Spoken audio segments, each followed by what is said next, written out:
जय हिंद दोस्तों, स्वागत है आपका। आज की जीटेट क्लास में हम लोग देखने वाले हैं 2012 में बाल विकास से पेपर 1 यानी 1 to 5 में पूछे गए प्रश्नों को, जो आपकी परीक्षा के लिए बहुत ही इंपॉर्टेंट होने वाली है। तो चलिए स्टार्ट करते हैं। पहला सवाल आपके स्क्रीन पर कि एक बच्चे में रचनात्मक विकास प्रारंभ कब होता है? वयस्कता के दौरान, किशोर अवस्था के दौरान, बाल्यावस्था से या जन्म से? एक बच्चे में रचनात्मक विकास प्रारंभ कब होता है? तो देखिए, इसका राइट आंसर होगा आपका ऑप्शन सी, बाल्यावस्था से।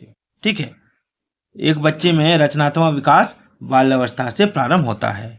अगला है, यदि एक बच्चा धीमा सीखता है तो अपव्ययी कारक क्या है? शिक्षण विधियां, समय और पैसा, पैसे और सामान, या समय और ऊर्जा? तो देखिए, इसका राइट आंसर होगा शिक्षण विधियां। यदि एक बच्चा धीमा सीखता है तो उसका मुख्य कारक है शिक्षण विधियां।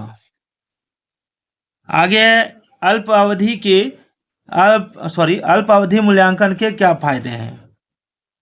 तो देखिए, अल्प अवधि मूल्यांकन के फायदे हैं, यह अध्ययन के लिए बहुत समय प्रदान करता है। अगला सवाल है, यदि एक बच्चा कर्ता क्रिया संबंध में गलती करता है तो एक शिक्षक उसकी मदद कैसे कर सकता है? तो देखिए, वह जो शिक्षक है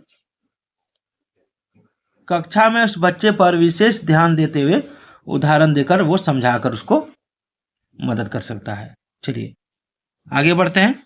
प्रेरणा के बाद आना चाहिए, क्या आना चाहिए? प्रेरणा के बाद क्या आना चाहिए? तो देखिए, प्रेरणा के बाद प्रोत्साहन आना चाहिए, ना कि इनाम, ना ज्ञान, ना फटकार, प्रोत्साहन। ठीक है। आगे है, नए प्रवर्गों को सीखने का एक कुशल तरीका क्या है?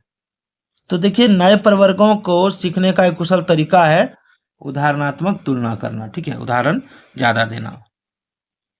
आगे है, स्मरण के अंतर्गत क्या होता है? बर्ताव, पठन एवं लेखन, प्रभावी शिक्षण, धारण एवं अनुस्मरण।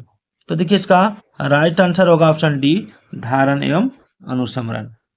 आगे है, शिक्षकों को गैर मित्रतापूर्ण बर्ताव किस प्रकार का वातावरण तैयार कर सकता है? शिक्षकों का गैर मित्रतापूर्ण बर्ताव।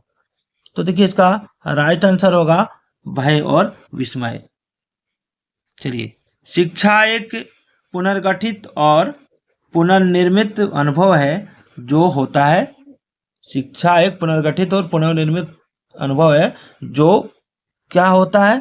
तो वो होता है निरंतर होता है। ठीक है, जो निरंतर होता है। अगला है कि स्कूली बच्चों के लिए पोशाक किस लिए आवश्यक होता है? स्कूली बच्चों के लिए पोशाक किस लिए आवश्यक होता है? तो देखिए, स्कूली बच्चों के लिए पोशाक आवश्यक होता है समानता के लिए। ठीक है। अगला है, किशोर अवस्था के दौरान कई प्रकार के तनाव और चिंताएं होती हैं, तो शिक्षकों को क्या करना चाहिए?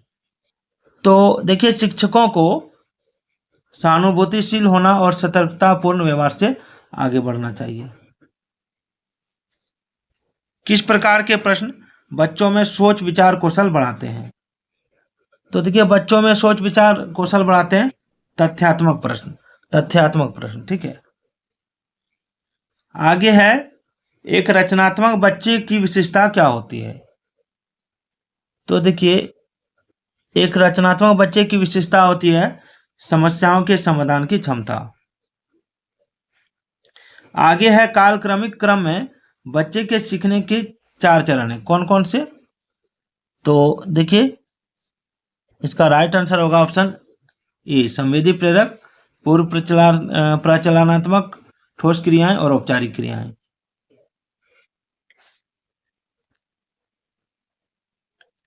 आगे है कि बच्चा केंद्रित यानी बाल केंद्रित शिक्षा में शिक्षक की भूमिका क्या होती है?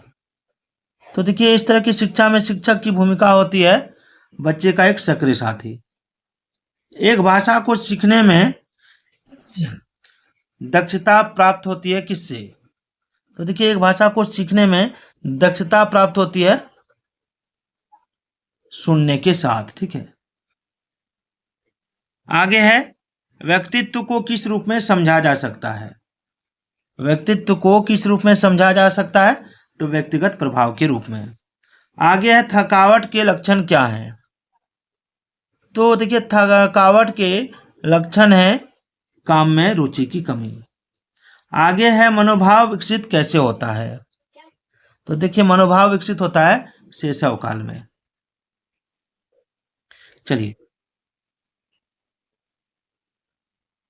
अगला सवाल कि वर्ताव समस्याओं की दो विधियां कौन सी है। वर्ताव समस्याओं की दो विधियां कौन सी है। तो इंतजार और निगरानी। अगला है एक शिक्षण योजना तैयार करते समय शिक्षक को किन बातों का ध्यान रखना चाहिए। तो देखिए इसका आंसर होगा ये सभी यानी व्यवहार शिक्षण वास्तविकता, ज्ञान अर्जन विशेषताएं, शिक्षा पश्चात समीक्षा। ठीक है, यानी ये सभी हो जाएगा। चलिए आगे बढ़ते हैं। आगे है कि अस्तित्ववाद के अनुसार शिक्षा का प्राथमिक उद्देश्य क्या है।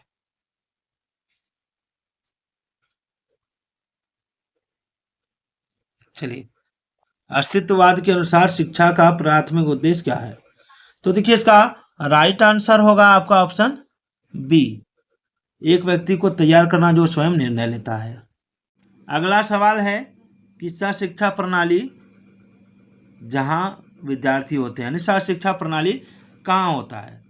तो देखिए केवल लड़के विद्यार्थी होते हैं वहाँ, या बच्चे और माता पिता होते हैं वहाँ, या केवल लड़कियाँ होती हैं वहाँ, या लड़कियाँ और लड़के दोनों होते हैं वहाँ। तो इसका आंसर होगा ऑप्शन डी, लड़कियाँ और लड़के जहाँ होते हैं वहीं। अगला है जे.एफ. हर्बर्ट के अनुसार मानस की क्रियाकलापें क्या है। तो जे.एफ. हर्बर्ट के अनुसार मानस की जो क्रियाकलाप है वो है जानना, महसूस करना और इच्छा। ठीक है, आगे बढ़ते हैं। अगला सवाल है कि एक स्वस्थ शरीर में स्वस्थ मन का बनना किसने परिभाषित किया है। तो देखिए इसका राइट आंसर होगा ऑप्शन सी, जॉन स्टुअर्ट। एक बच्चे की शिक्षा प्रारंभ होती है कैसे। तो उसके जन्म से। आगे है कि स्पर्शनीय अनुभूति एक बच्चे को क्या जानने में मदद करती है। तो देखिए इसका राइट आंसर है वो होगा एक वस्तु की संरचना। संतुलन की समत्व चेतना किसमें स्थित होती है। संतुलन की समत्व चेतना किसमें स्थित होती है। तो देखिए इसका राइट आंसर हो जाएगा आपका ऑप्शन बी, मस्तिष्क में। अगला निम्नलिखित में से किसका सूत्रपात गेस्टाल्ट मनोविज्ञान से हुआ। तो देखिए इसका राइट आंसर होगा ऑप्शन ए, इकाई योजना। अंतिम सवाल है कि कितने वर्ष की आयु में सृजनात्मक विकास होता है। तो देखिए सृजनात्मक विकास होता है 13 से 19 वर्ष की आयु में। तो आज का ये वीडियो आपको कैसा लगा कमेंट कीजिएगा, और अगर आपको सामाजिक विज्ञान और विज्ञान की वीडियो चाहिए तो कमेंट जरूर कीजिएगा।